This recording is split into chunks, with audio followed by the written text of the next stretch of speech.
So, to give context, I didn't believe in Wendigos or anything supernatural like that growing up, due to my upbringing as a Jehovah's Witness. I didn't scare easily, save especially when it came to dark, until that one morning. I was about 10 when my parents wanted me to visit my uncle for a couple of weeks in the winter and help him around his property. I, of course, complied, just moments after the promise of otter pops and chilling out with my uncle. My uncle's house was wedged between Madras and Warm Springs, and he had a couple of neighbors just within earshot of the property. So it wasn't entirely isolated. But I hadn't realized that I'd get stuck with the chore of throwing a couple of flakes of hay to his horses every morning after the first couple days. And so by morning, it was more or less a bit before 6, and it was very dark. So, the 5th morning, I came out to fling hay over the fences, and I get spooked by the sound of geese flopping about. I had to take a quick pause and gather myself as I continued to distribute the hay. Weirdly enough, I noticed the horses had not come any closer to munch the hay that they usually whine for. They just stayed huddled together in the shed, making it impossible to tell which is the other. Then, to my delayed horror, I noticed one of the two horses came galloping over from the other side of the area to prey upon the hay that usually they consume with much glee. I looked back at the shed as the horses began moving together. It didn't feel any way natural to see two horses moving so forcibly like that. It was a good enough reason to book it out of there already, but me and my dense skull had already decided to throw the last 2 flakes before booking it back to the house. Then, the frozen morning dew being crushed inside the pen had already caught my gaze, and I felt like my heart had stopped.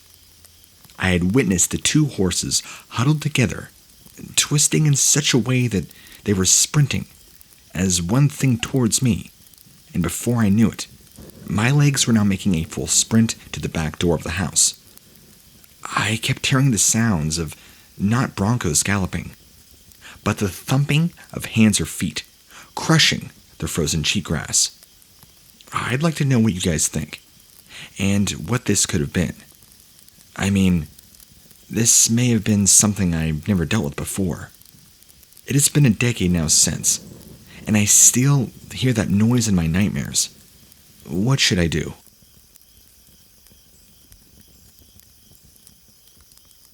I was 7 years old, which is not too long ago. I had a habit of talking to myself while walking around outside. In fact, I could spend all day outside, or even stay outside all night, without ever getting scared or anything, until this one day. I was walking outside doing my everyday thing. The entire property was covered in woodlands, surrounding the house and the long driveway that leads to the road. Nothing but giant woods, actually. And the woods were so big, you can go to the top of the driveway, look at the overview of the woods, just extending miles and miles out. When I was going to the side of the house to the door that leads underneath the house, I heard walking and crying. So naturally, I walked over to where it was, shining my flashlight at the noises, and I wish I would have immediately ran, hearing those noises, then looking at the thing. What I saw was easily the most terrifying thing I've ever seen in my life. The thing was a bluish pale with a greenish white glowing eyes. It was as tall as a doorway, the skin stretching so tight over the thing that I could see the veins and bones. The hands were the size of a dinner plate, and the fingers very bony and long. Its face was behind a bush, so I couldn't see it well, but I could make out a little. It began moving its head around, trying to look at me. The way it moved around unsettled me so bad, so I just stood still in fear, trying to process what was looking at me. It stopped moving, and it crouched down like a frog, getting ready to hop. The face of this thing is what unsettled me the most. Its face had an angry, really angry expression, and the teeth were sharp. It had more teeth than I can honestly count. Long, sharp teeth, big, bulging, glowing eyes, angry expression, and no nose. Just two small holes. It was the perfect combination of a face of a creature you should never mess with. I screamed so loud it was kind of scared by me, but still seemed interested in what I thought was it wanting to disembowel me. I ran to the back porch, which was pretty far away, but I was determined. I ran faster than normal, and I was already out of breath. But having a very sore cramp is way more better than being torn apart. I ran onto the back porch, busting through the door, slamming it shut. The first thing I did was lock it, run to my room, cry, and cower under my bed, staying up all night, and never going outside again at night after that. Look, I've never seen the thing ever again, but I can't go outside alone in the day. But at night, no one unless the entire military guarding the perimeter would make me do that. My parents did not buy my story. But my brother? Well, he's crazy when a subject comes to Wendigos, and he believes me. Honestly, I don't know if it's a crawler or a Wendigo or what. Please, help me. Help me understand what I saw.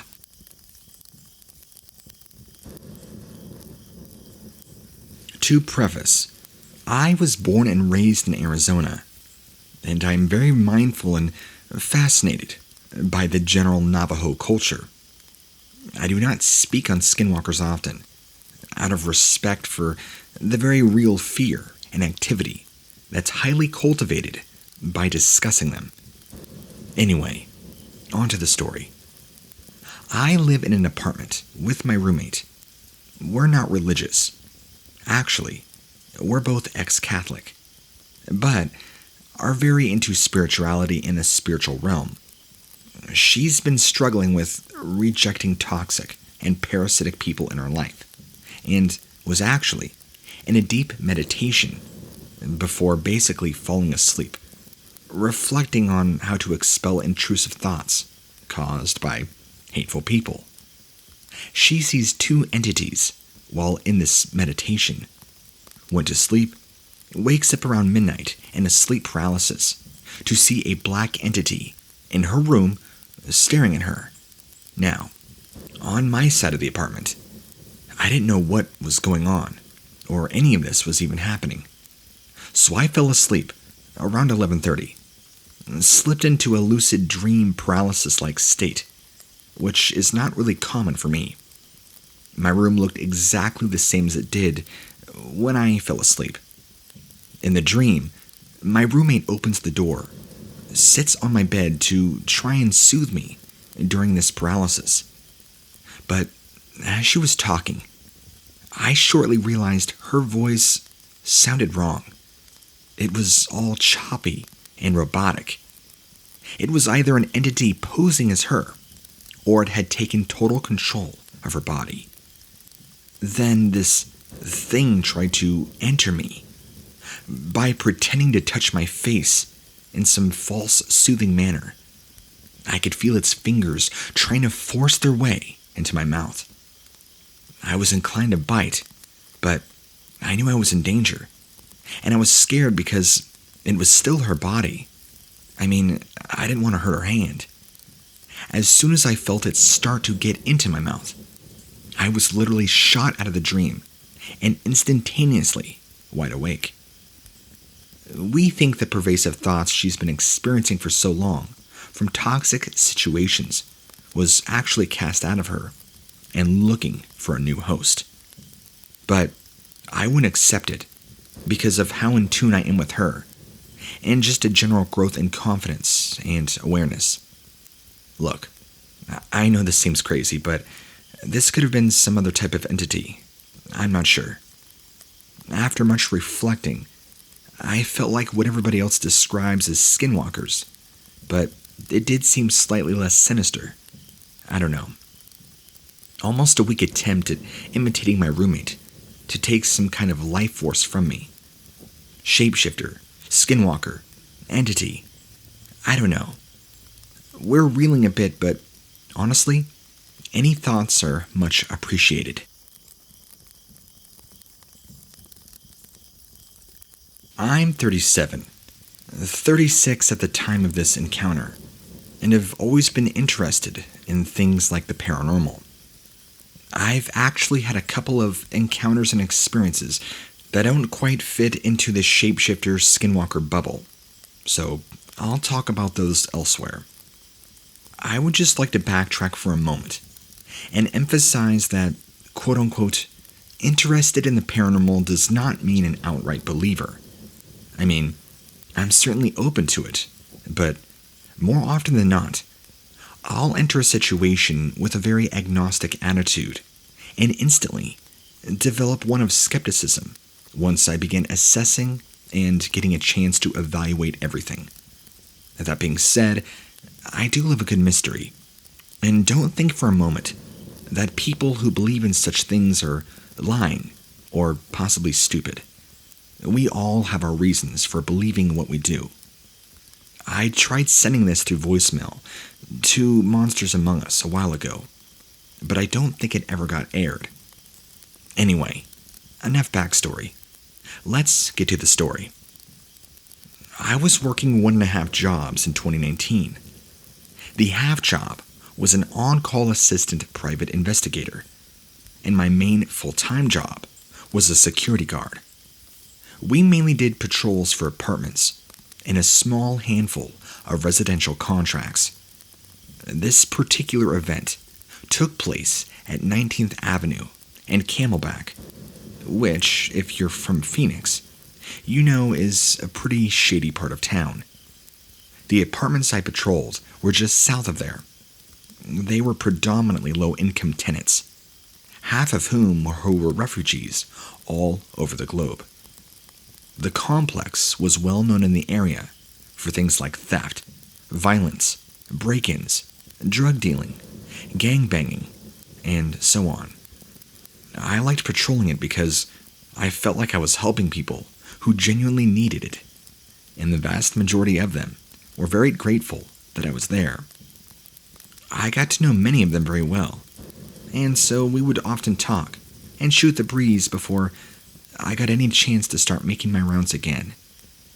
One of the people I would talk to was an older native guy, who I won't name for obvious reasons.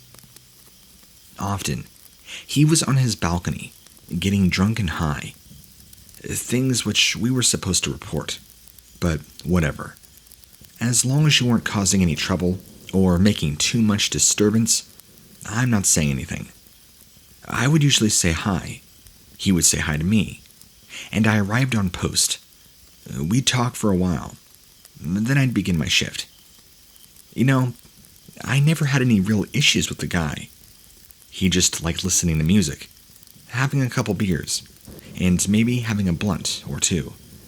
Seemed like a pretty genuinely nice guy. He even had a tattoo on his chest of some Kachina doll, though I have no idea if they play into this encounter or not. Anyway, in the summer of 2019, I was doing my rounds, and right around 8:30 p.m., I hear him chanting loudly in his native language. I went to see if he was okay, as he never did this before. When I get there, he was inside, so I kept doing my patrol until I heard it again not long after. I went back inside, or back to the side of the complex where he was, and saw him, his pregnant fiancée, and his son, whom I had never met before, all coming down the stairs. He looked at me and said, "Hey, follow me." When I was walking behind them, I saw what appeared to be a giant-looking knife in the son's hand. But when we get to the parking lot, I could see it was just a very large feather, and his father had two smaller ones, maybe from a juvenile eagle. When we entered the parking lot, I saw a native woman standing there who I had kicked out earlier for being too loud and yelling at a guy who was the roommate of the native tenant. I'd seen him before and knew he lived there, but didn't know he was his roommate. You know, I don't remember what they were arguing about, at least this time. But she had her two sons with her, a 10-year-old boy and a 6-month-old baby in a stroller. They were going back and forth with each other, and the father and son began taking the feathers, rubbing them on the children's faces, while whispering in their language. The mother begins flipping out. "Don't you put that on my babies, you sicko! Get away!" And so on. I was about to step in and tell them that they need to stop, when they both stood up and said in a very guilty voice, "We aren't doing anything to hurt the baby. That's why I even brought the security guard, just to make sure everything is okay." And she replied, "He doesn't even know what's going on." Truer words could have never been spoken. So she then says this: "If you guys aren't doing anything wrong, then do it on your pregnant fiance's belly." The dad just says, "Okay," turns to his son to whisper something in his ear. Now the kid's turn to flip out, and he yells, "You're still evil. I'm half Christian, and I'm not doing this evil stuff," etc., etc., and takes off running. The dad and his fiancée yelled at him to come back. Then he takes off after him. I'm stuck there, trying to get the lady with the kids to leave, now for their own safety. Then I ran off looking for the dad and son. I didn't find them, so just assumed they had left the property, and therefore weren't my problem any longer. Not long after, I see a fresh blood trail and vomit on the sidewalk, and a knife nearby it. Walked back to the native guy's balcony, where I can now see him getting bandaged up by his fiancée, due to having a huge gash on his forehead. I called the cops. I hated doing that now, but this had turned serious. They came, I explained everything that had happened, and they knocked on his door, and of course, there was no answer. They explained to me there was nothing they could do, since this appeared to be a family issue, and the dad was attacked, didn't want to talk to them, which, it makes sense, I suppose from their point of view. So no charges were ever filed. The next day, I speak with the manager about the incident. He tells me, "Oh, you mean Mike?" Obviously not his real name. "Man, I've been keeping an eye on him. He moved here after he got let out of prison for manslaughter." If any of you are familiar with the process of becoming a skinwalker, you would know that one of the big steps to take in order to become one involves the murder of a family member. I only saw the guy a few times afterwards, and we never done of the incident again. But it was always in the back of my mind whenever I saw him. For the record, I don't personally think people can turn into coyotes or wield magical powers, and no disrespect intended to anyone. However, I do think that some people think they are capable of such things. Anyway, if someone who is more knowledgeable about these things has any ideas, I would love to hear them, particularly about the feathers and the tattoos. I knew a native guy years ago who had a specific tattoo put on him by a family member in case he ever got into prison, so he could not be recruited by the Warrior Society, which is a native prison gang. Think their version of the Aryan Brotherhood, and always wondered if they had any hand in the whole Skinwalker thing in the Southwest.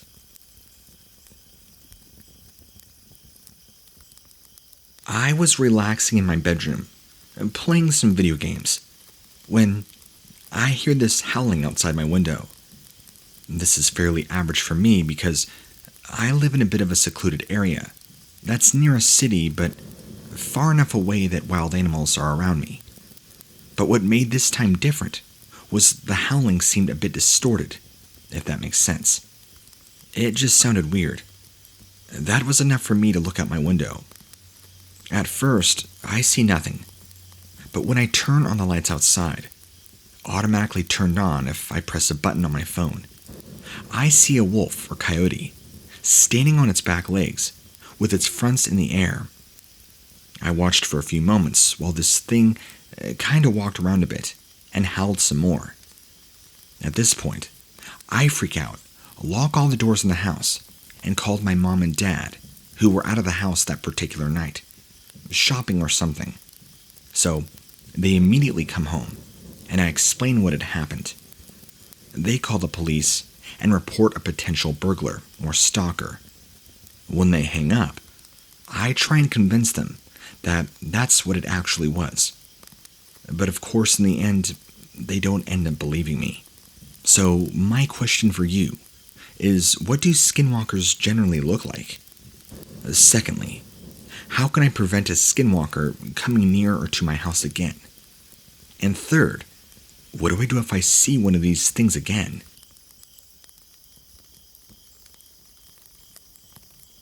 This took place a few years ago.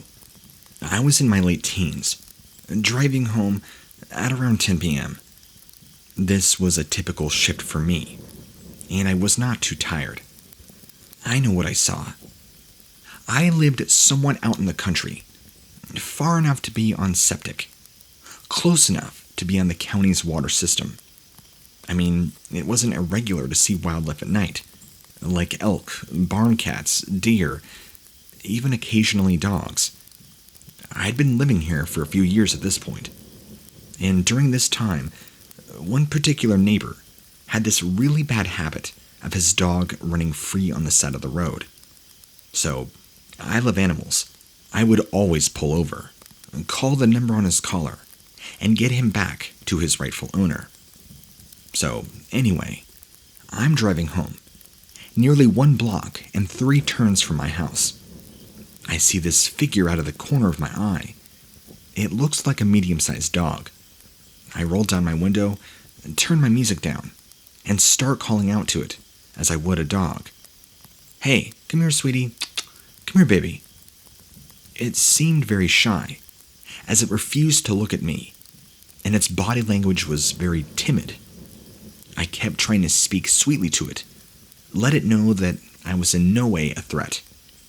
It looked a little skinny, seemed to have short gray hair. I really wanted to see if I could help it, maybe find its owner, or get it somewhere safe and fed. It finally responds to my sweet talking, turns to face me, and my stomach drops. This is gonna sound crazy, but it had a human face. The best way I could describe it is like a Teletubby. You know, I really wish there was another way to describe it, for the sake of my credibility. But it had no distinctive features, and its head was still shaped like a dog. It did not make any faces, any noises, and it did not speak either. I was so surprised that I screamed and I sped off. I was so scared too because my house had a gate that I had to open, and I didn't know if it was following me or anything. I didn't look back, and it didn't appear to chase after me as I was speeding off. I feel bad about it to this day, and I wish I didn't react the way I did, but I didn't know if I was in danger. Seeing something like that, something that you just can't explain, I don't know. I really can't stress enough how it did not make any facial expressions, noises or speech, anything. I was the one going out of my way to bug it, and I was bluntly rude to it. I haven't seen it since. I wish I could change how I reacted, and I really do wonder about that all the time. So I did some internet scavenging afterwards. I haven't been able to find any experiences like it, which now makes me feel even more nuts. Maybe it was something slightly different than a skinwalker, but this is the closest lore of it that I know of. if you've had any similar experiences. I have a ton of questions.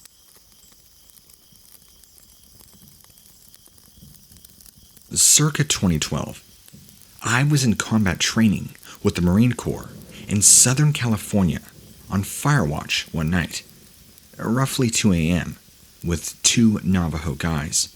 We were on the subject of skinwalkers, telling stories that our grandparents or others had told us. We were all generally feeling a little creeped out, just from the atmosphere and the stories, when we hear the most distorted coyote howl any of us have ever heard.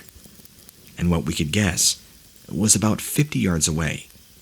It was like someone was slowing down a vinyl recording of a coyote howl with their finger.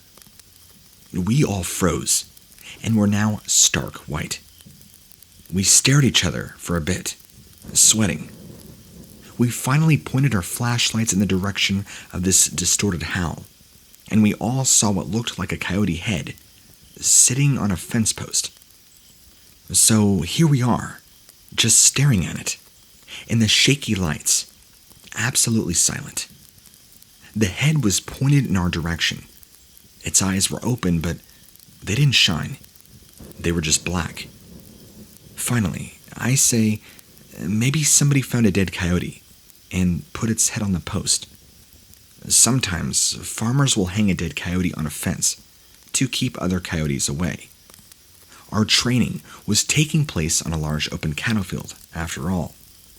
And right after I say that, the head turns slightly to the left and moves off the post.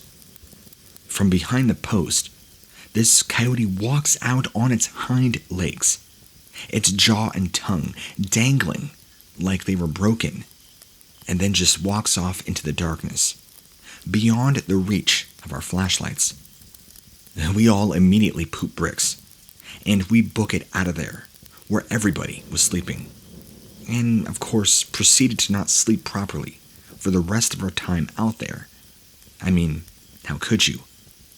I'm telling you now, though, all 3 of us saw it, and all 3 of us know exactly what we saw. Moral of the story: speak about it, and they appear.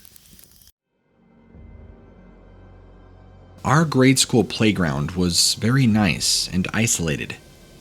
The school itself was surrounded by around 7 or 8 acres of forest. It meant that the supervisors had to be extra vigilant to make sure no kids wandered off when they weren't supposed to. Me and my 2 other friends were known for giving the supervisors fits, because we loved to go right to the edge, right up against the tree line. I can remember they were always yelling at us.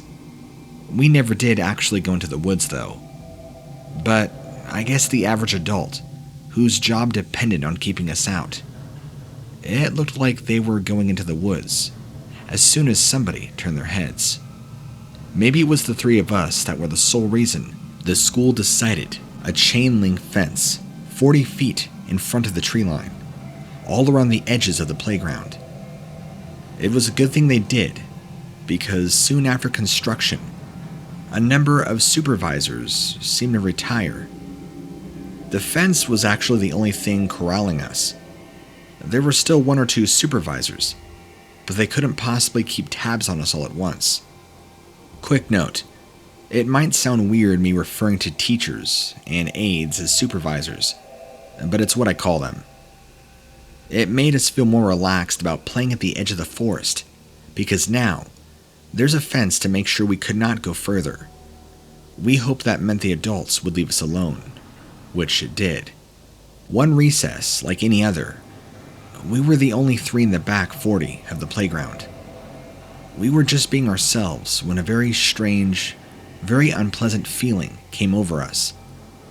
I looked at my other friends, and their expressions announced that they were feeling the same thing. I wondered if it was something my parents had mentioned. I didn't understand how it worked. You know, food poisoning. But apparently, there's a chance that anything you ate could make you sick. And somehow, I knew that the strange shape on the other side of the fence was what was making all 3 of us feel funny. What I saw, it looked like a deer trying to be a person. It had shaggy skin that still had fur attached to it.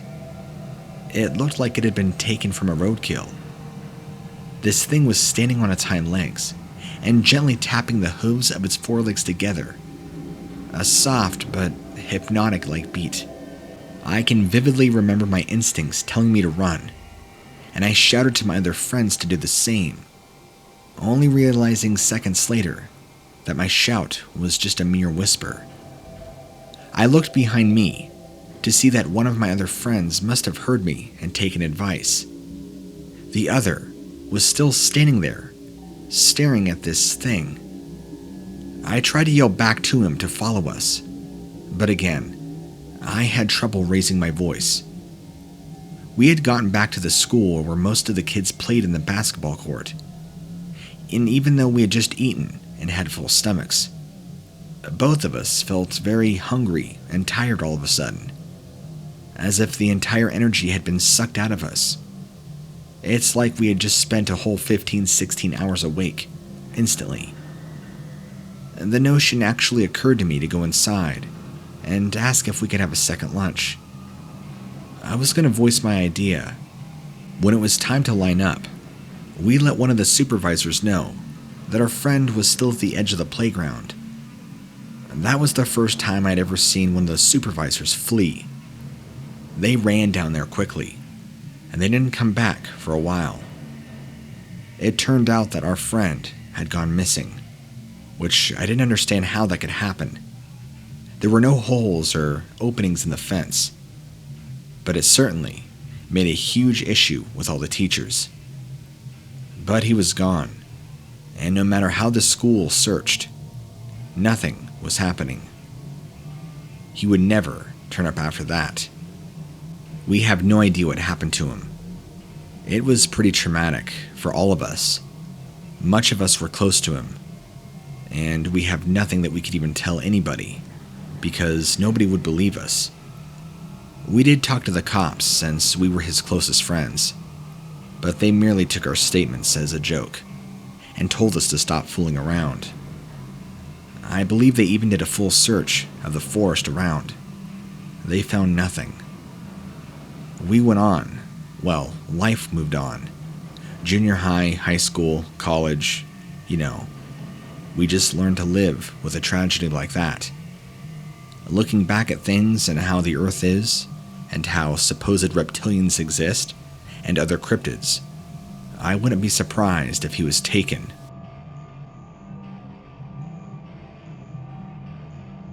My brother and some of his buddies were out hunting one time, when they saw something they swear wasn't right.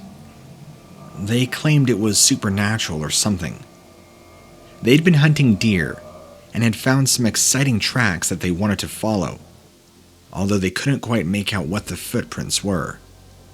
And there were 3 of them, all fairly experienced hunters in their own right. As they followed these tracks, they noticed that these were not only animal tracks, but bipedal humanoid tracks. Thinking that they were hot on Bigfoot's trail, that's when they started to smell a really funky smell. And they were used to finding remains of animals out in the woods, victims of other hunters who hadn't cleared up their mess. But this smell they described to me was far worse. It was like death and rot, and all the worst things in the world that could have gone off at once.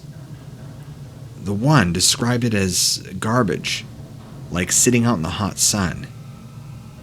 One of his friends suggested they head back. No animal was worth this. They all kind of assumed at this point this was for sure Bigfoot. But my brother insisted that he wanted to kill himself a Bigfoot. He said he felt drawn to it, like it was pulling him. They heard some rustling ahead as the stench intensified. They drew back into the cover of some bushes as to not be seen and spooked. Then they saw this thing in person. The first thing he said they noticed was that this thing stood up tall, extremely tall. It did indeed have feet similar to a deer, with little cloven hooves at the end of its arms, where hands should have been, which would explain the tracks they were following. Even though this thing seemed to shapeshift almost, what they thought they were following was a Bigfoot, was indeed something else entirely. This wasn't a buck, nor was it a Bigfoot. It looked like some sort of weird mutation between the two. Its body, while looking humanoid, had a very different head and face. It almost seemed to even have small little spikes, kind of like antlers. All of them completely frozen, not exactly sure what they were seeing. My brother shot a bullet, and they all took off running, as it charged them like a barreling grizzly bear. They still have no idea what exactly it was and what they saw. My brother's only real regret was running away, and not staying to kill this thing and see it through.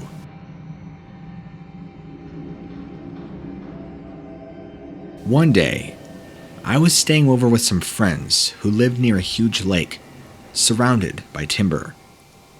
We spent most of the time in the lodge because it was super cold, and there had even been some snow.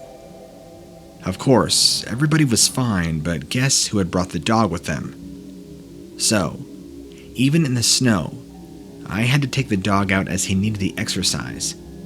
I didn't want him leaving any presents for my buddies. He's a big dog and can run, and didn't seem to mind the snow at all.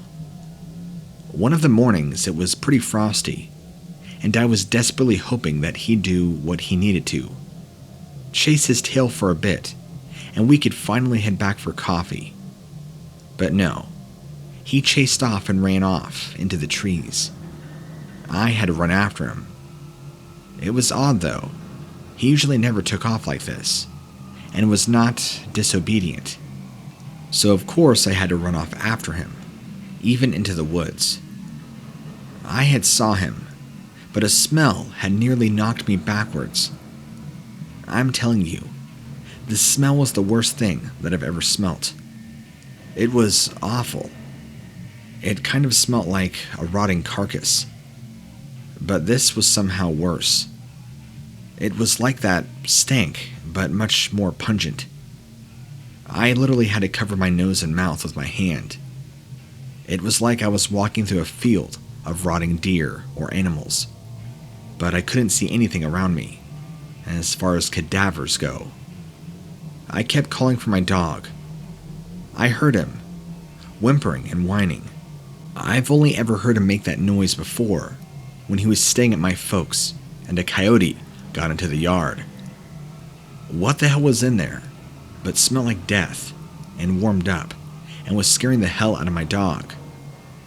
At first, when I saw the thing in there, I thought I must be hallucinating. Something to potentially do with the cold and me maybe being hungry. This creature stood looming over my dog, who by this point was cowering. I was looking at some unknown animal, some sort of sick monster. Its body was tall and skeletal. It even appeared to have bits of flesh hanging from it. It was large, and its legs bent back and hunched over. The head looked like a mix of skull and wolf and even deer. It even appeared to have horns on its head, just like a buck would. In fact, it easily looked like it could have been a 4 or 5 pointer. But the smell and rot was so bad, I actually kind of vomited in my mouth, and my eyes began watering. Then, all of a sudden, in that moment, my cell phone started to ring. The silence was broken, and this thing looked up at me with the most evil, intense expression I've ever seen. My dog immediately took off running as fast as it could, back towards my direction, out the other end of the woods. This thing very slowly began lumbering towards me. It was like it was on stilts, and had a very hard time moving in general. I took this as an opportunity to run as fast as I could. Luckily, somehow, My dog was not only far ahead of me, but heading back towards the house. I happily chased after him and made my way back into the house after about a 5-minute sprint through the snow. I never once turned around during that pursuit to see if this thing was anywhere close to me, and I never take my dog out in that side of the area ever again. In fact, after that, even though I've gone back to visit, I will never take my dog back, and I personally will never go back to that area of the woods.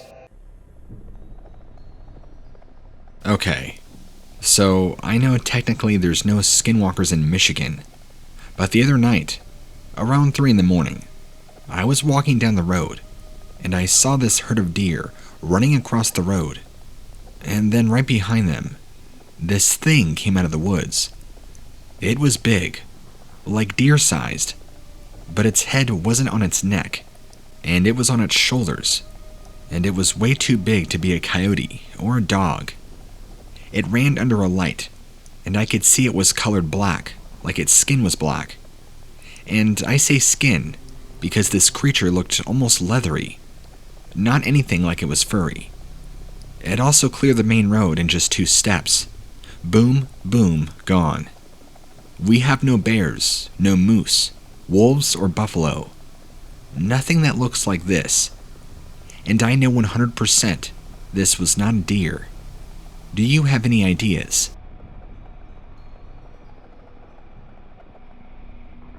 I'm very curious to know if a skinwalker would stalk me. I am absolutely terrified. The past few nights, I've experienced something stalking me. It started out like this on Wednesday, 2 days ago. I was sitting on my porch, smoking a cigarette, when all of a sudden, I heard a kitten screeching. So, me being the big soft baby I am for animals, immediately got up and began to try and find this kitten. But what tripped me out is that it kept moving from place to place until it got into the second part of my yard, which is a field that's pretty tall. That's when I sort of sketched out and went back inside. Then, yesterday, I let out my dogs about 9 or 10 p.m., and I kept hearing weird, deep growling. Now, I've lived in the country my whole life, and I've never ever heard a growl quite like that. It was raspy and way too deep and guttural, but I brushed it off as being a scared bear or maybe a wolf. I let my dogs in, and just as I was about to go in myself, I heard an inhuman screeching. So I ran inside and closed all the windows and locked all the doors, and kinda didn't sleep all that well the next day. So I went outside to see if I can find any footprints, but instead, I found human-like footprints, and it really scared me. So that night, I let my dogs out, and my little brother wanted to help. So I let him, as I was walking my husky around. She started acting weird, and kept growling at something behind me. So I turned around and heard a clicking sound, and then like an owl screeching, but like I knew it wasn't an owl.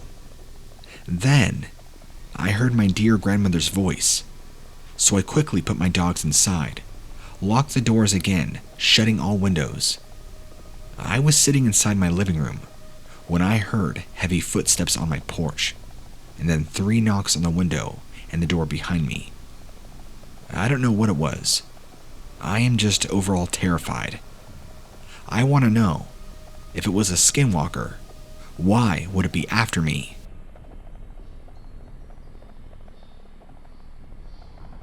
My husband and I went on our first walk this very morning, after moving to the country. It's not the kind of country where your nearest neighbor is miles away, but we are surrounded by trees and empty fields. As we got about 35 feet away from the bridge or road by our house, we noticed a creature standing on the bridge, just watching us. It looked like someone dressed in all black, staring us down from the left side. We walked closer and realized it was walking away. No matter how fast or slow we walked, it was always the same distance away from us. When we stopped moving, so would the creature. What seemed to change was the shape it would take. As we walked, we could see it hobbling like a drunk person.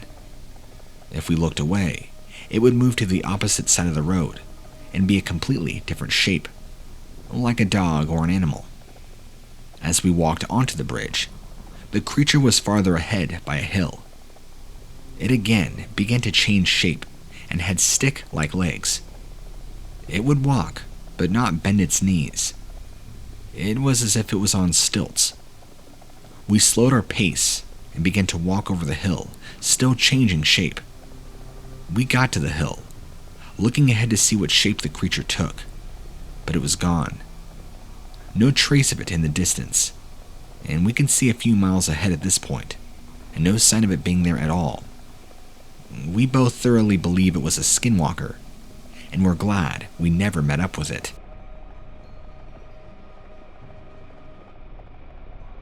I'm not sure how to begin this.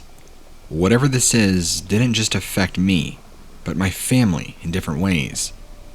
And it has continued to mess with me for years after we moved from the house where it all began. I'm trying to take something that did many things over several years and just trim it down to details that seem important. And I'm sorry if it reads as weird or awkward. My grandmother was supposed to have traced her side of the family all the way back to an unregistered family of natives that escaped the Trail of Tears. And after telling a person of this strange thing that I normally kept secret, they suggested that it might be a skinwalker. But ultimately, I don't know. I know there was a lot of family strife in that house, where the supposed haunting started, that bubbled up to the surface. A spirit there liked to scare me by calling my name, slamming doors, giving me strange nightmares, and even mimicking the voices of family to other members. The first time I can think of it appearing is when we were coming back from a road trip at night. Dad was driving, and he hits the brakes hard and swerves because he'd seen a wolf with no eyes step out into our lane and look at our oncoming car. Because everybody else was asleep, he was the only one to see it, and there was no body around to suggest that anything had ever physically been there. The second time I think it showed itself was many years after. We had long moved from the house this all began in. I was home alone at night, messaging a friend, and I seen a huge figure walking up the road. I froze in fear as it approached and eventually passed by the house we were living in. And what I remember was something with a strange skull, kind of like that of a monkey skull as a head, or covering its head, and the rest completely hidden behind a cloak of some sort of dark-colored fur. It hasn't been around for a bit now, but while it was around, or possibly pursuing me, it had caused a lot of hardships for me and my family. I remember that if I talked or thought about it too much, it would draw its attention back to me, when it seemed like it had left, and I would have let my guard down. Whatever it is has always made me feel terrified and unsafe. I used to have symbols of protection from whatever religion I can think of to try and find some sort of protection from it. I'm not sure what this entity is, but this is not a story I share much, as I know it sounds, and I don't want to go through the normal ridicule and dismissive comments. While driving from Colorado to California, my wife and I drove through Four Corners at about 3 in the morning.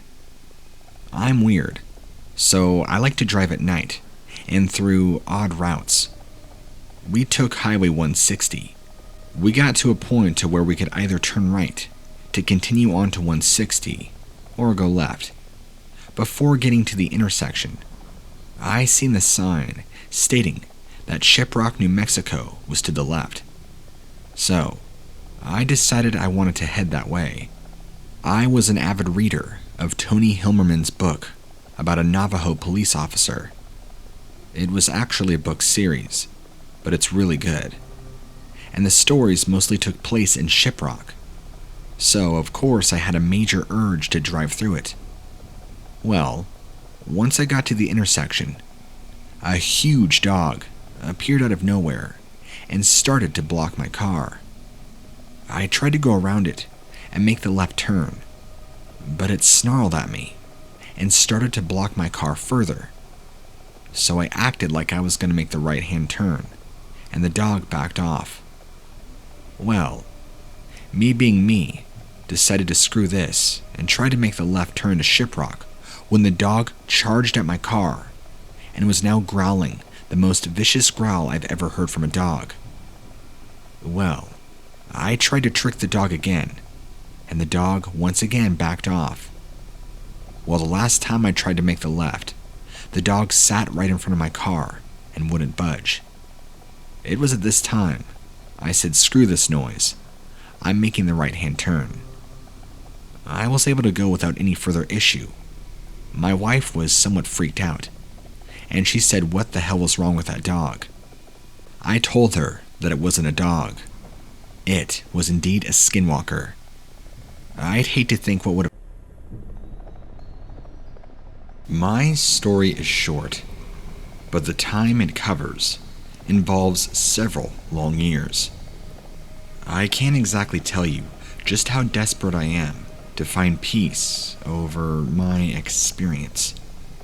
Finding somebody that will listen without judgment has been a tremendous struggle, and no small part of my frustration. The other part is knowing the sort of evils that run free and the things they do to innocent people that just happen to be in the wrong place at the wrong time.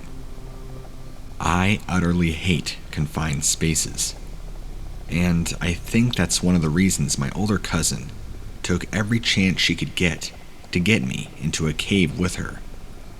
It was always a cave, or a closet, or a tunnel, or some small space that we weren't really supposed to be in. She loved to go exploring, and she loved to scare me to death in the process. She was like that as a child, and she stayed that way as she grew older. One day, she finally picked the worst possible place to explore, and she just had to get me involved. She said that she saw a shadow enter a cave in the deserts of New Mexico. We're natives to New Mexico, so the desert doesn't really faze me as much as caverns do. Most of the time, I could hold my breath and explore with her for just a few moments. But that eerie little story was an automatic no for me. Telling her no only made her try harder to persuade me. I don't know how she did it, but she sold me on going into that cave for 5 whole minutes. She said I could set the alarm on my phone if it would help. However, I foolishly agreed. The cave entrance was wide and tall, as was the first chamber we found ourselves in. It was more spacious than I thought, and this lulled me into a false sense of security. A natural tunnel led on, and we went, and I agreed to go, feeling more calm than I should have. We both lit up the flashlights on our phones, and I instantly regretted it. There were skins stretched on the tunnel walls, and symbols painted onto them in some sort of chalky red substance. There was no airflow, but I definitely remember seeing the slightest movement in those same skins, as if by some diabolical means there was still some life in them. They didn't just sway, they were twitching and jerking. I pointed this out to my cousin, but she wouldn't even look. She was far too busy worrying about where the tunnel went next. I was beginning to panic well before the 5 minutes were up. The cavern felt inhabited by something wrong. And if the first tunnel had evil-looking skin that still moved, the rest of the cavern couldn't have anything good. She got too far ahead of me, and I lost her. She traveled well beyond my phone's light. She yelled at me to pick up the pace, but I couldn't. Fear held me back like a lanyard. Suddenly, she was running towards me, but two very large gray hands with long and dirty nails closed around her face from behind her. One of the fingernails dug into her eyes, and she screamed as she dragged backwards. That pushed me over the edge. Everything that happened after that felt like a bad movie that I was watching from back of the theater. One of my legs wanted to run after her. One wanted to run to the cave entrance. It was complete mental agony that transcends anything I have ever felt before. I phoned the police and directed them to the remote location of this cavern. They didn't find any of the things I have described to them. Not the twitching skins on the walls or anything. And they certainly found no trace of my cousin. I've since tortured myself by driving out to the location of the cavern and just standing nearby. If you've never experienced tragedy up close and personal like that before, then there's no point in trying to explain. It's like the way firefighters and soldiers will stand next to ground zero of the Twin Towers, even to this very day. It took me 3 years, but I finally saw something after all my pilgrimages to that cave. It was near sunset one evening when I saw a shape going towards the cavern at a fast clip. It looked every bit like my cousin. The resemblance struck me so hard that I forgot how to be afraid, and I chased after her in a state that felt somewhat like sleepwalking. I called out to her as I ran for all I was worth to catch her before she went inside. She stopped just long enough to look straight at me and then disappear inside. It was her. It looked just like her. The eyes were bigger and darker than I remembered, but I didn't care. I had found her. It had to be her. I gave in to my foolishness again and bounded after her into the darkness of this cavern.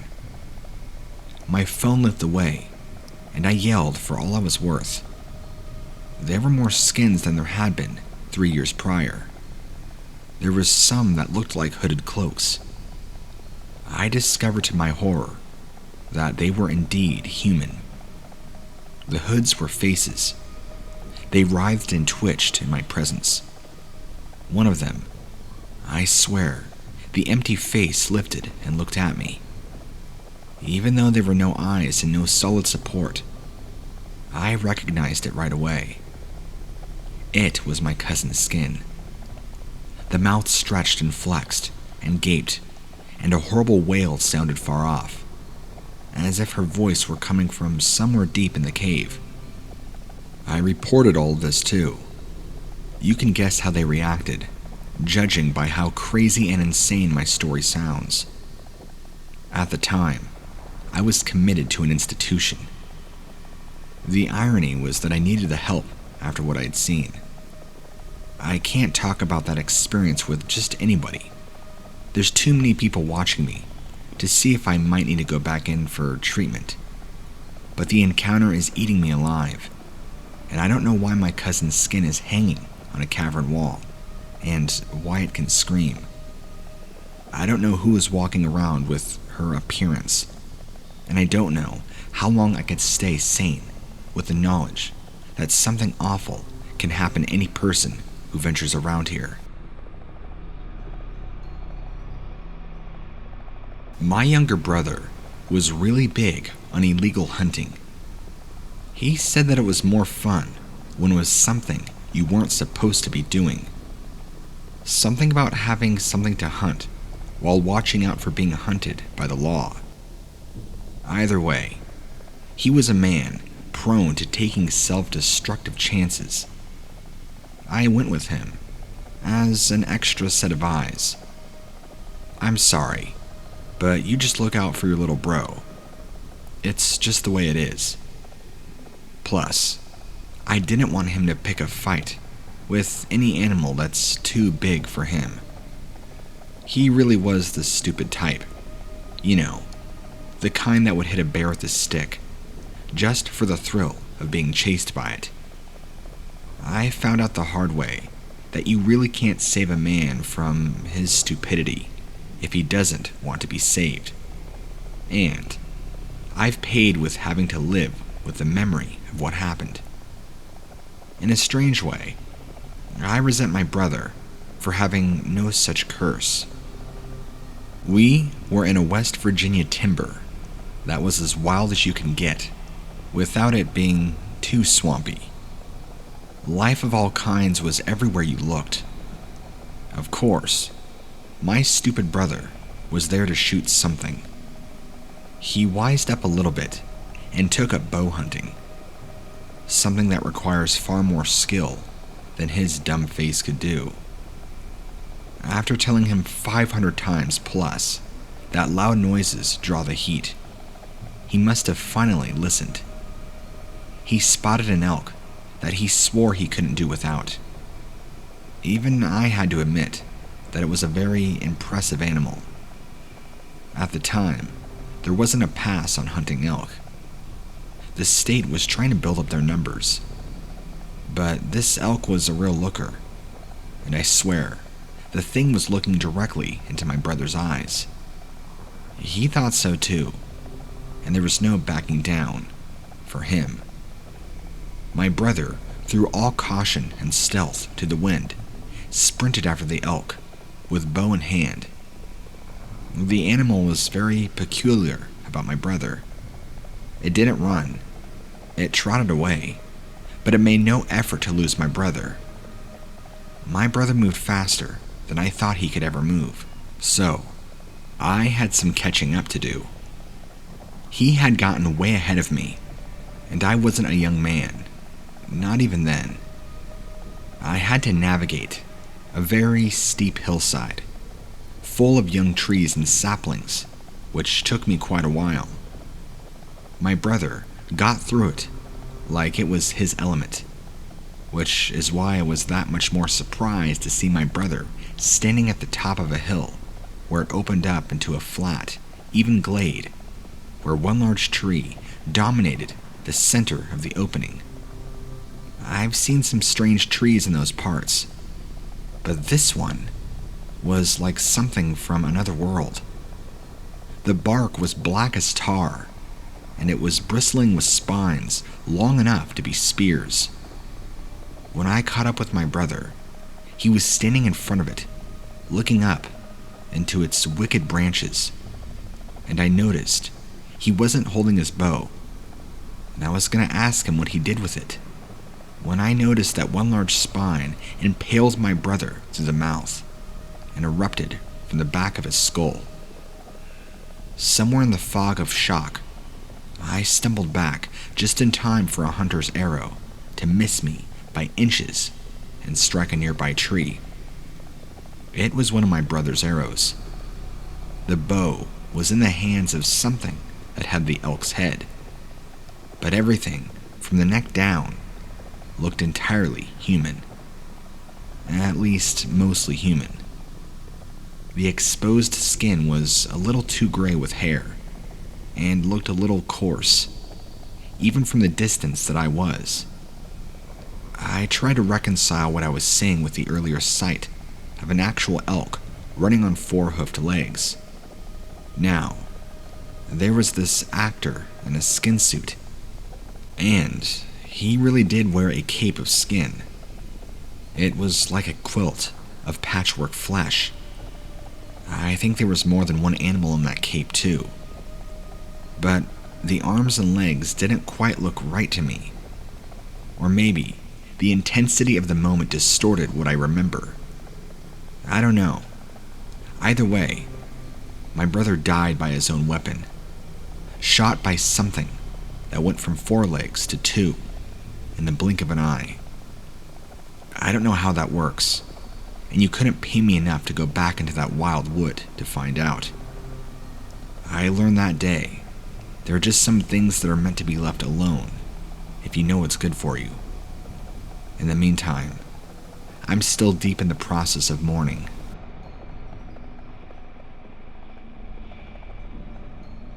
Me and my brothers were deep in rural Nevada, and we were photographing everything. When I say we, I mean I. I was the shutterbug. That was back before digital was accessible. I lived for the experience of dropping my film off at Walmart and picking it up a few hours later. We were on the bus to our destination, and it had slowed so we could get a look at the open spaces around us. I saw something that couldn't have been 100% natural. It was a wolf, or a coyote, but appeared to have ruby red eyes, and what I swear had been short antlers of some kind. I didn't ask anybody else if they were seeing the same thing. I was too afraid that it would vanish if I looked away. This is usually the point where something goes wrong with the camera, but mine worked just fine. The animal even looked right at me as I fired off 15 shots.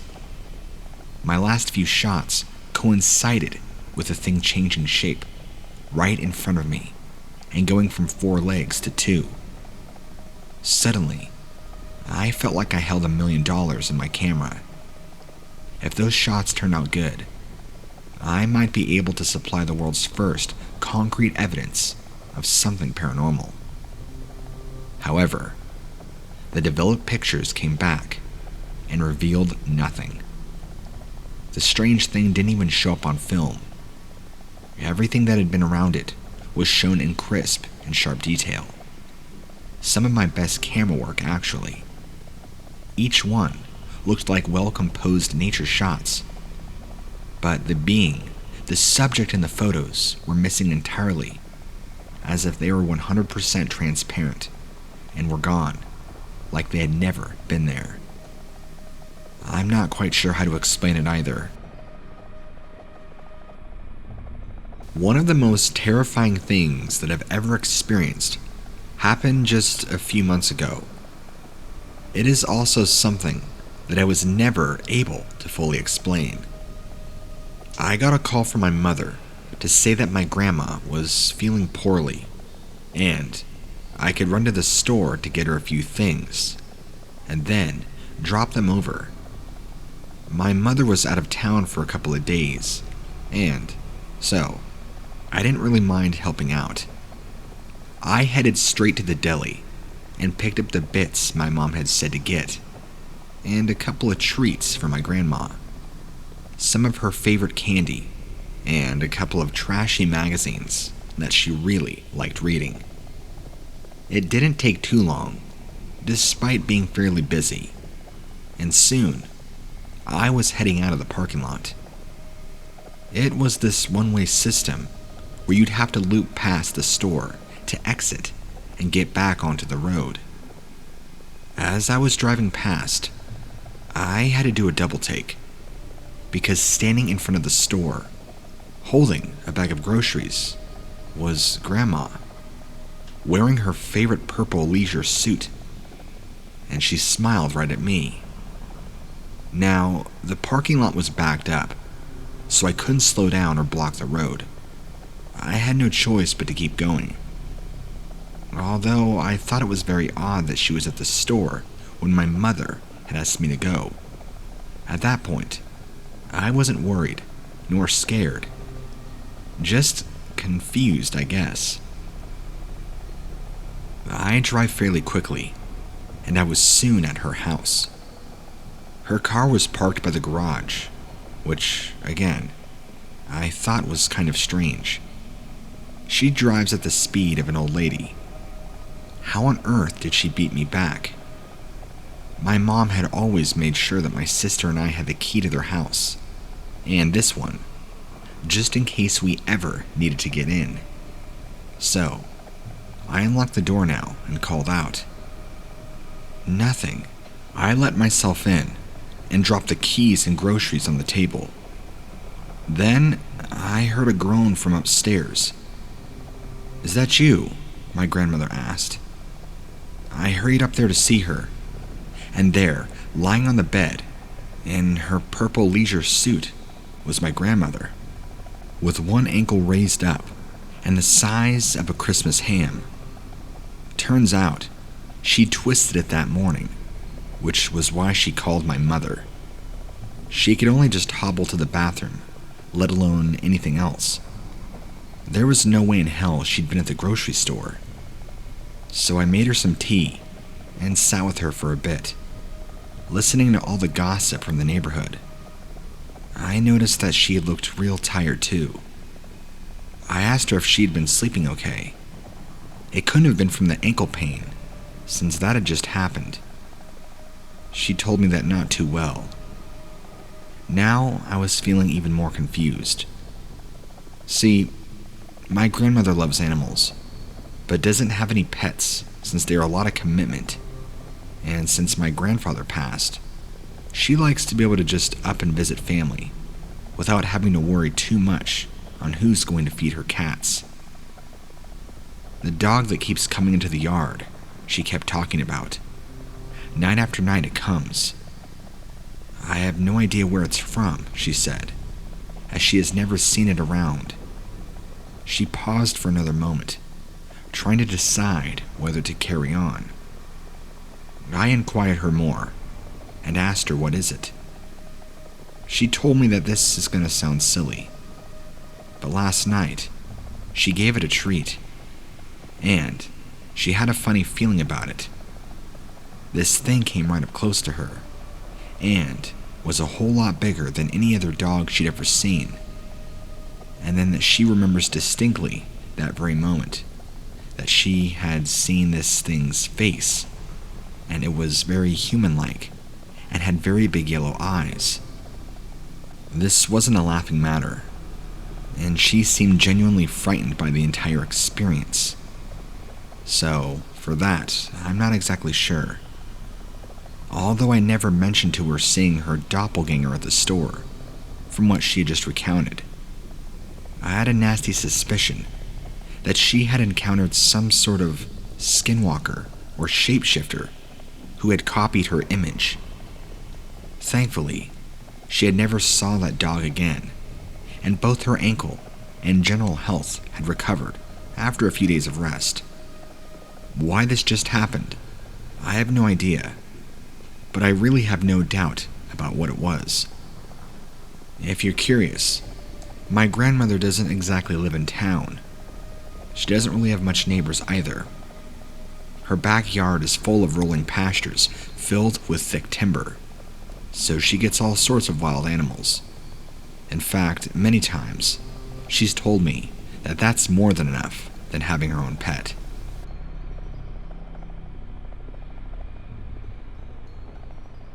A few years ago, a buddy of mine suggested we go on a road trip. It was the end of summer before we headed back for our final years of college, and she wanted to do something fun and spontaneous. So, we threw some clothes in the bag, and off we went. We drove for a few miles, with no real clue where we headed, or even what we might do when we get there. But it didn't matter. This was freedom, and a spur-of-the-moment thing that we'd likely never get the chance again once we were headed off to law and medical school. After driving for around 12 hours straight, we found a motel and crashed for the night. Then, woke up and did it again. By this point, we were headed towards Nevada.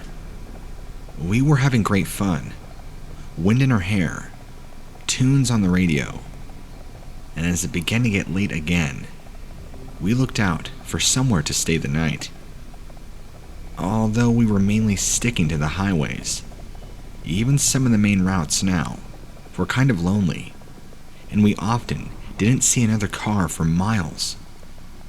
We were also careful on the quieter roads to be on the lookout for any wildlife that might wander into the highway. The last thing we wanted was to run over a deer or a coyote. Not only would it likely damage the car and make a hell of a mess when we were in the middle of nowhere.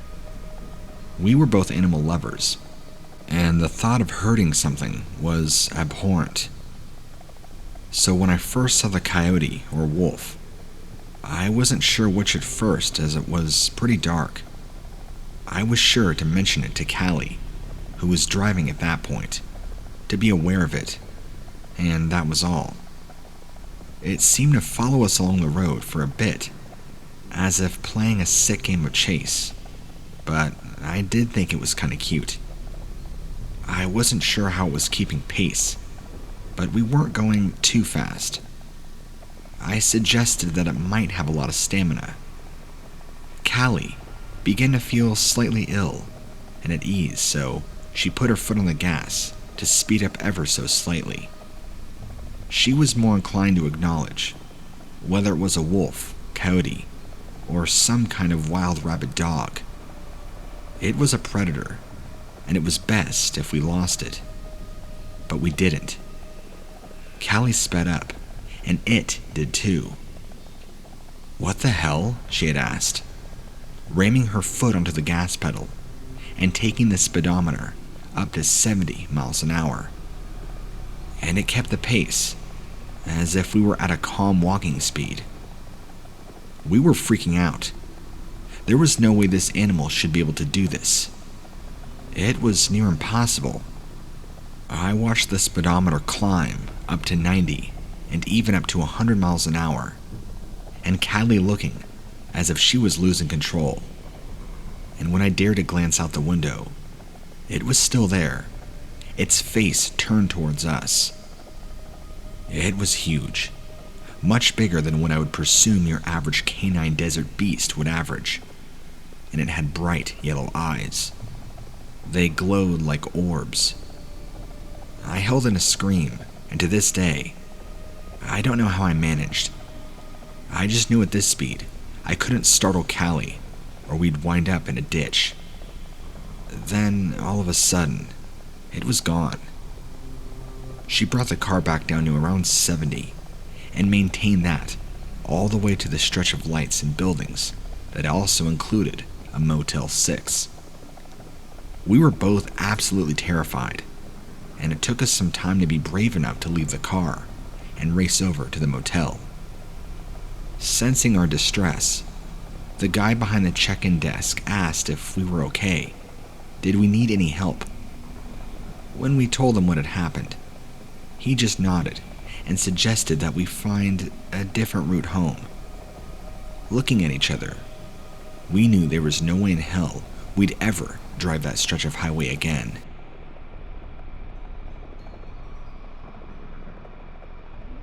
Back in high school, I had a really good friend who lived on the res.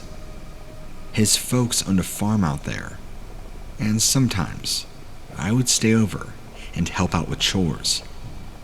I really liked animals, and had wondered about maybe becoming a veterinarian someday. Since the property was surrounded by thick woodland, and their cattle was their livelihood, they had plenty of fencing and traps laid out for any would-be predators, such as coyotes or wolves, something that might try and attack and hurt the herd.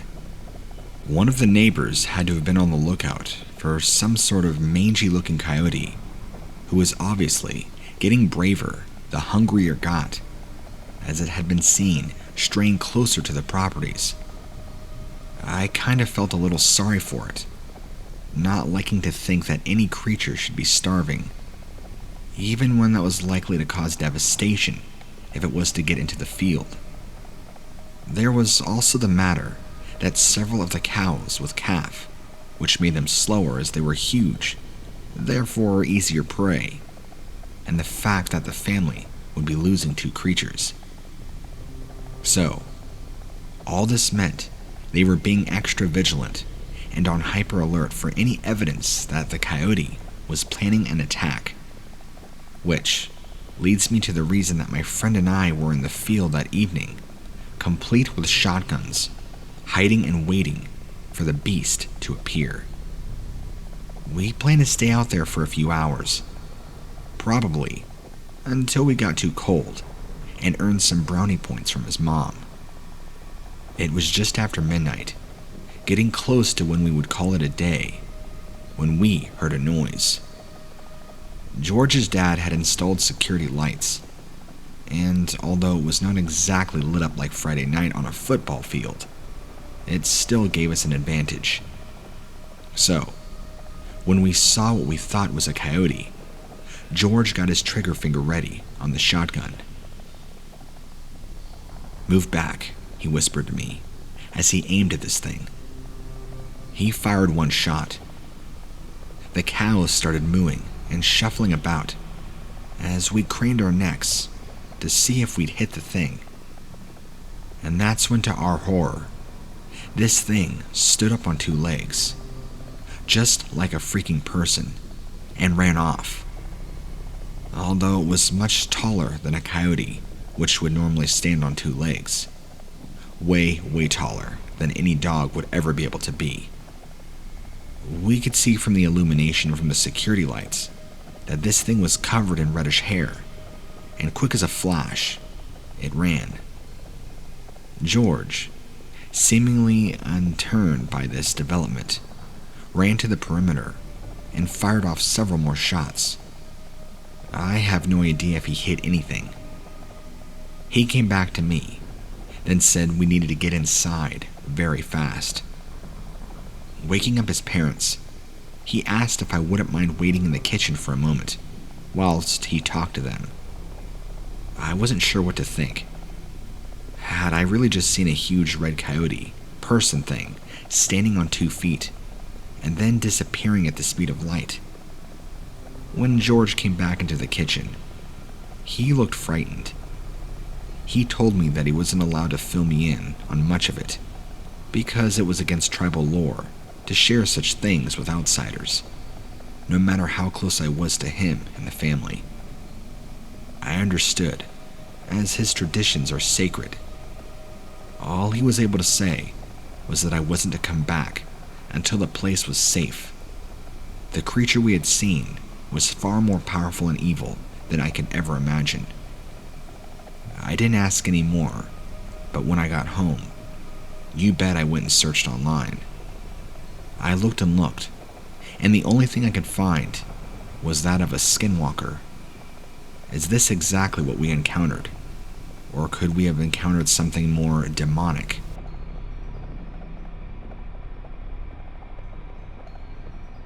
First off, I'm not a professional, and not exactly sure if these are skinwalkers. It was 2019, November I believe. I went hunting with my family, and we own a huge farm. I would love to share where, but have been stalked before, and that's still a fear of mine. Anyway, we set out around 5 in the morning, but that's not important. Later that day, finally, my cousin had shot one, a medium-sized buck, a 4-pointer. It was growing dark as we got the buck into the garage to prepare. Anyway, as we were skinning the deer, the forest grew eerily silent. The only sound was light footsteps in the forest and coyotes howling off in the distance. By the time we finished skinning the deer, it was now pitch black. Just as we were about to leave the garage and go eat dinner, the door got stuck. My uncle was relatively mad and fought with it. He couldn't get the garage door all the way closed, but gave up. So we'd go eat, and then off to bed. I couldn't sleep. Something kept me up. I had the best bed, warm temperatures. Everything was perfect, but I just couldn't sleep. My window was opened, and I was hearing crunches outside. Now, keep in mind, this is about 1 in the morning. I tossed and turned, but nothing. Then the tapping and scratching started on my window screen. I was horrified. I grabbed my phone and shined the flashlight over to the screen. What I saw horrified me. It was the deer we had just skinned earlier. Not I forgot to mention, but this deer had a huge dent in its skull. We had no idea why, but on this imposter, the same dent was in the same place. I was slightly alarmed at the sight, and then I remembered. My window is 6 feet off the ground. I sat there, frozen in fear, and the thing let out a low growl and stared at me. I tried to ignore it, but fear overwhelmed me, and I then fainted. I woke up in the morning and ran over to the garage. The skin was gone. The only thing left was a pool of blood. The deer was still hanging up fine. I ran over to my window, and there were prints. Not deer prints. They looked like footprints, mixed with a deer hoof, and some type of deep indentation that could have been a claw mark.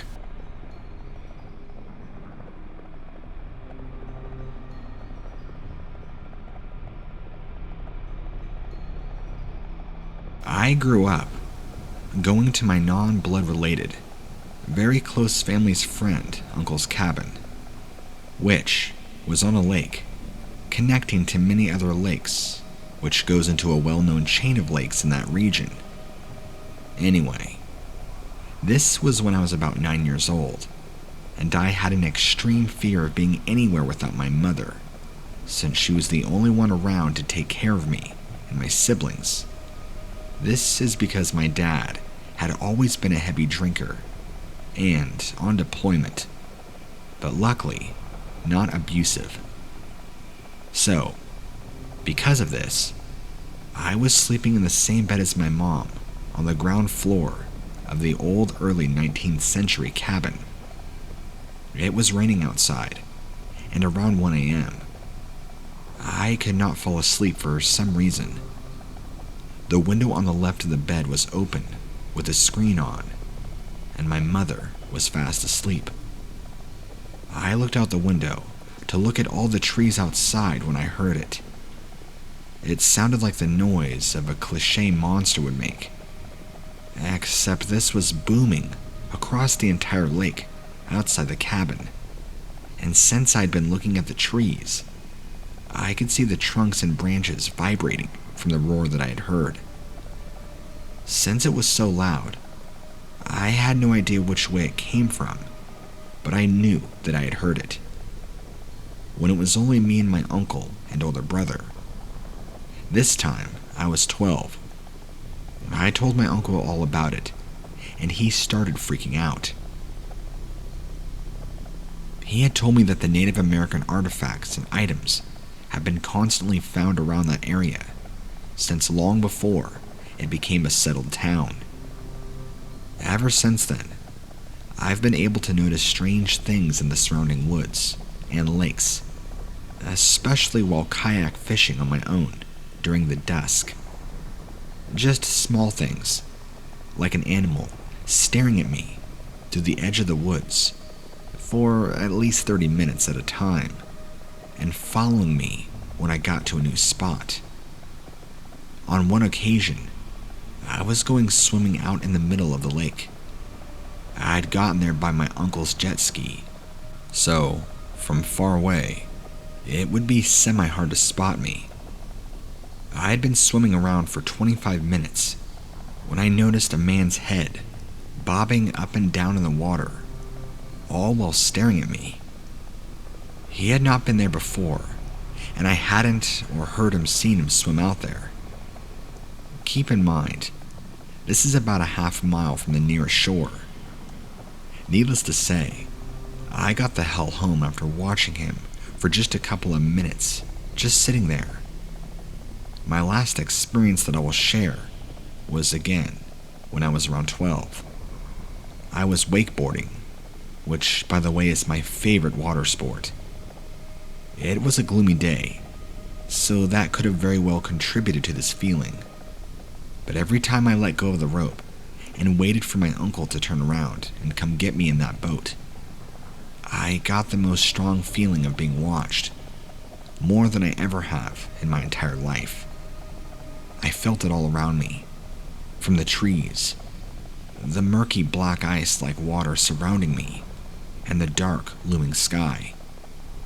I felt like I was going to be swallowed by the eeriness, to the point that I almost began vomiting.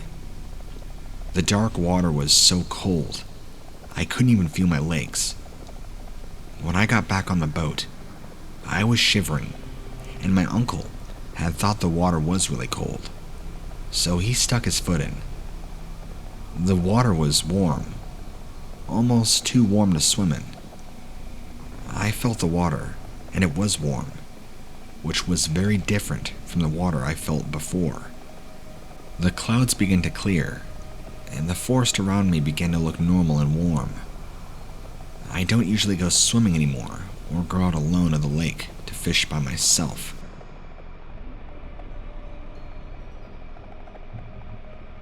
So, long story short, my girlfriend and I were swapping scary stories, and she told me about Skinwalkers, which I'd never heard of before. When she told me what they were and showed me a few videos, I immediately thought of an experience that I had right about 8 years ago when I was just 15 and my brother was 12. We grew up in rural northwestern Missouri, a little over an hour and a half north of Kansas City. We had 2 other houses on our road, both about a mile away, but they were both quiet, elderly couples who I've never seen out past dark. All of the houses on our road, mine included, were surrounded by corn and wheat fields and trees on all sides. One night, I was lying in bed, trying to fall asleep, when I heard the most awful, blood-curdling scream outside my window. It sounded like a woman being brutally murdered in the road. Her scream was so garbled and desperate. I'm 5'3" and was a 15-year-old girl, so, obviously, I ran to my parents' room to tell my dad she needed help. They said they hadn't heard anything outside, which blew my mind, because it was so loud that it made my very blood run cold. Not 5 seconds later, my brother came running in, saying he was in his room and heard a woman screaming for help outside. At this point, my dad started to get concerned and ran outside. But there was nobody else around. I could usually see headlights through my bedroom window, so we were pretty sure no cars had gone by. There was no way she could have disappeared so quickly, especially judging by her screams. My mom, dad, and little sister, who was 8 years old at the time, never heard a sound, but my brother and I still occasionally talk about it to this day, just because it was so weird and upsetting. My mom swears it was an owl, but I'd heard screeching owls a handful of times while living there, and it was most definitely not an owl. I've been told that mountain lions sometimes make a noise like a woman's scream, but they're incredibly rare in that part of Missouri. Even growing up in the country with a forest behind my house, I'd only seen a mountain lion once in the entire 10 years I lived there. My mom has seen one, once, also in that same time frame, but we've never heard them. So, I guess it could have been a mountain lion, but I still don't think that's what I heard. Just a woman's scream that was way too loud, and had something a little off about it. I appreciate any answers anybody might be able to give me. It was a crazy experience, and now that I look back on it, it's spooky and it rendered me unable to sleep.